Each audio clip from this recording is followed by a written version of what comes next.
aleyküm icazıyçılar. Ne şu ne bir böyle köyten ağın yerlerine bu küçük yerler var ki böyle ziyaret edeceğine dile davran. Geçen yerleri var, ayarlıkları. Yani ne afırlardan yon gelen ayarlıklar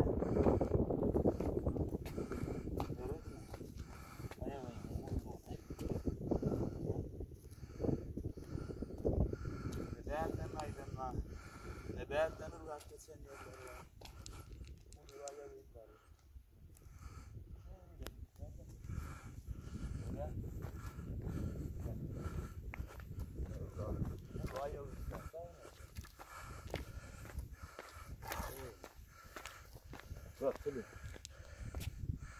Ay bunun şeyle uğraşacak tuğladığını bu TV atmalı arası hova bu dincalya yine köyten namıdın dağları ümmüllenşik kara dağlar dağlar verini görünüyor udin saçın yeme sanıp hüller görünü görünü ana şey coşmadan coşasın ne yarası var ne dost başka diyarlıklar aylanır görün